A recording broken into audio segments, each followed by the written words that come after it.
Hello and welcome to Animals Labs. We're here today. We have a new fusion coming through. Um, Thought we'd go through with it. We've been given the skills. You'll have to forgive the slightly red face today. It's very hot over here still.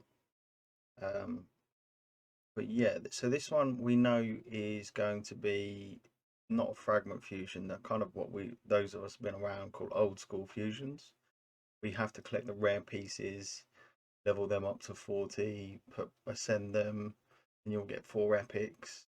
You can do the same process. So it's normally one of the quite intensive ones, not really the most free to play friendly. And as you'll see, interesting champion, what I'm going to go with. So she's called Mother Cybele. As you can see, this quite nice red look on her.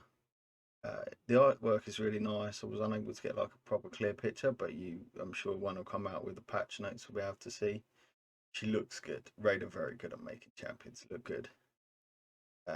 She is, I believe, a Force champion, and for the Night Rev faction, she's a support to the best of our knowledge.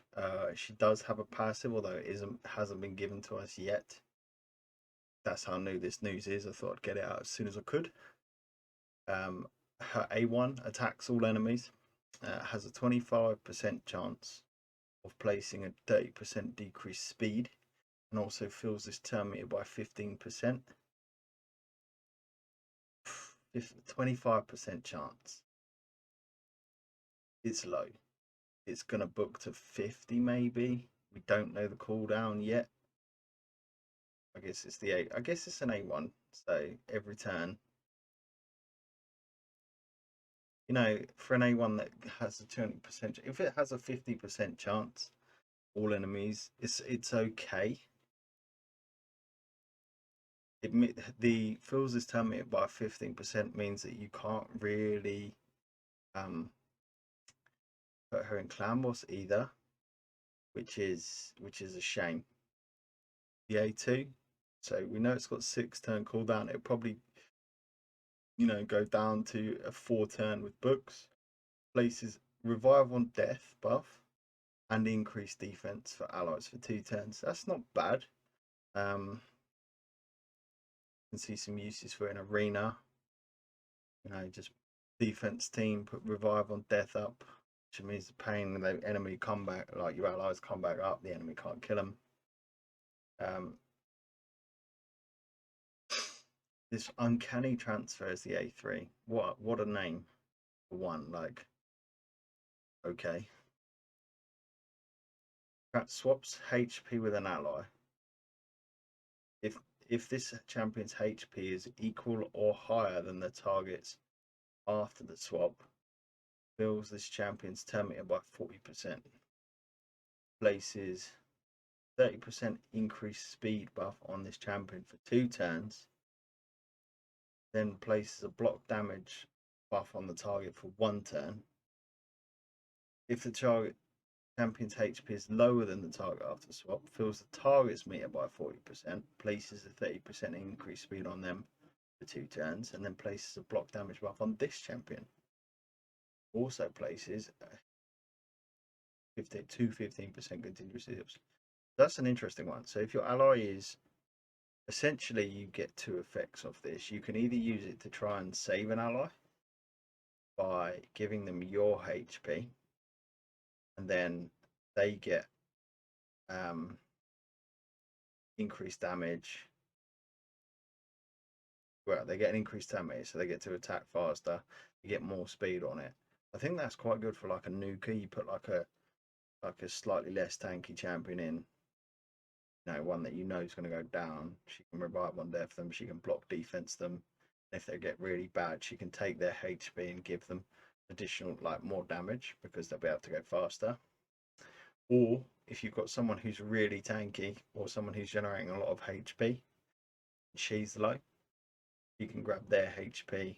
They get block debuff. So let's say they got someone who's going to generate a whole load of HP, Miscreant monster with his A3, for example. She can take that. They get block debuff, so they're still damage, so they're still alive, and then she gains increased turn meter and increased speed, which means she might get round to with decreasing her speed or her A1 to get more turn meter. It's an interesting ability.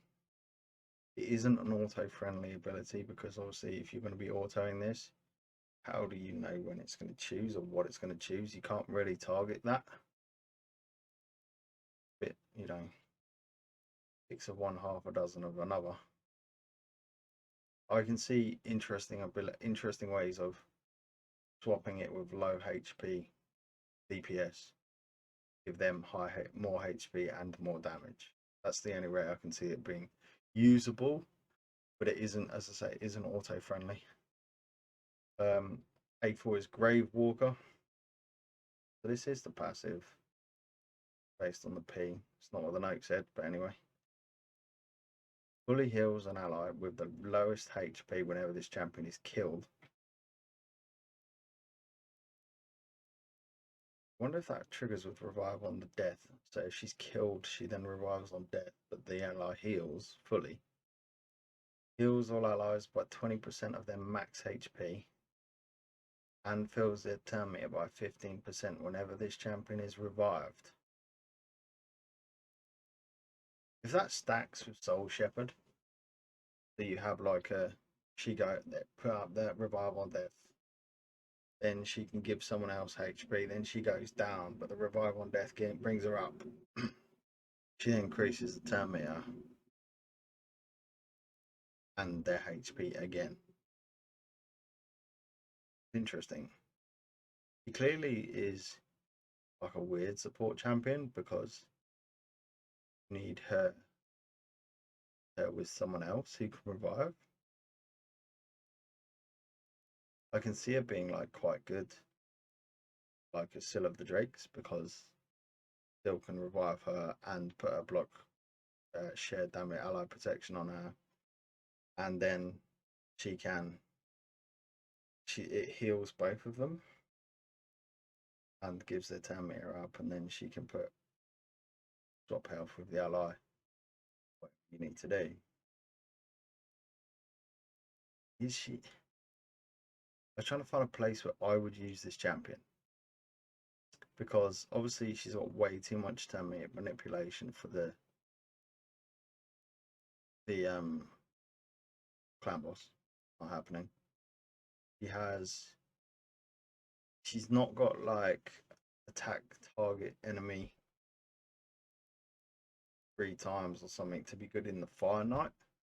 She isn't really interacting a great deal with the enemy. If you look, like her A1 and her A1 is an attack, but that's it. So you can't lifesteal on here. This champion, you can put her in, you know, maybe Immortal or Regen Gear. Regen Gear, I think, is going to be really good.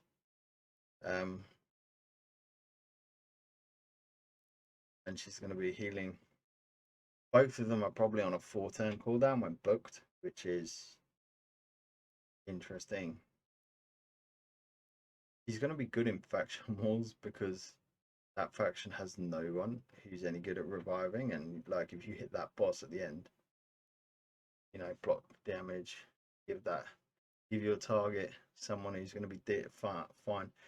Just let them deal with. You put the A1 out first against those. I think the second wave is 3 Valks, and you can decrease the speed on them if it hits. But then her turn meter is going to trigger and give all of the Valks more turn meter, so I don't really know.